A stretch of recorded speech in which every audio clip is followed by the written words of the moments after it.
Hello viewers, welcome my another new video. আর আজকের এই ভিডিওর মাধ্যমে আমি আপনাদেরকে দেখানোর চেষ্টা করব লালমনিরহাটের রেলওয়ে স্টেশন, এবং সেই সাথে আপনাদেরকে জানানোর চেষ্টা করব লালমনিরহাটের রেলওয়ে স্টেশনের যাবতীয় সকল ঐতিহাসিক তথ্যগুলো। So let's play the video.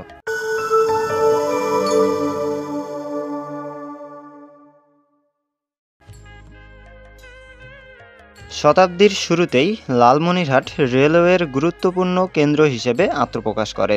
1900 সালে ইস্টার্ন বেঙ্গল রেলওয়ে রংপুরের কাউনিয়া থেকে মোগলহাট পর্যন্ত রেলপথ নির্মাণ করে।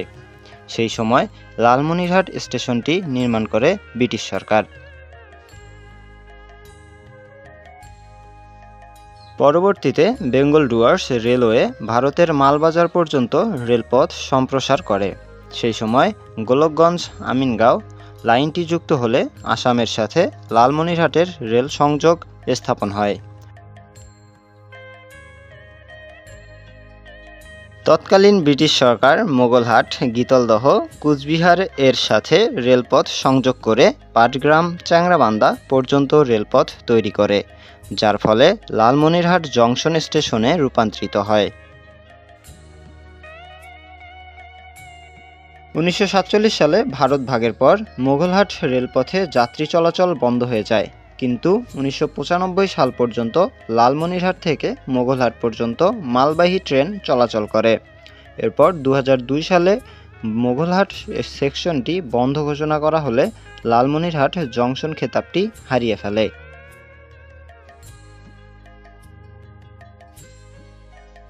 ডিয়ার ভিউয়ার্স, কেমন লাগলো আমাদের আজকের এই ভিডিও? অবশ্যই আমাদেরকে কমেন্টের মাধ্যমে জানিয়ে দিবেন। এছাড়াও কিছুদিন আগেই গাইবান্ধা টু লালমনিরহাট সম্পর্কে একটি ব্লগ এই চ্যানেলে আপলোড করা আছে, আপনারা যারা দেখতে ইচ্ছুক অবশ্যই দেখে নিতে পারেন। এছাড়াও বাংলাদেশের 64 জেলা এবং 64 জেলার ঐতিহাসিক সকল স্থানের এমনই ইনফরমেশনাল ভিডিও বা ব্লগ দেখতে হলে অবশ্যই আমাদের চ্যানেলটিকে সাবস্ক্রাইব করে আমাদের সাথে যুক্ত থাকতে হবে। সো কথা হবে অন্য কোনো দিন অন্য কোনো নতুন ভিডিওতে। সে পর্যন্ত সকলেই ভালো থাকুন, সুস্থ থাকুন। খুদা হাফেজ।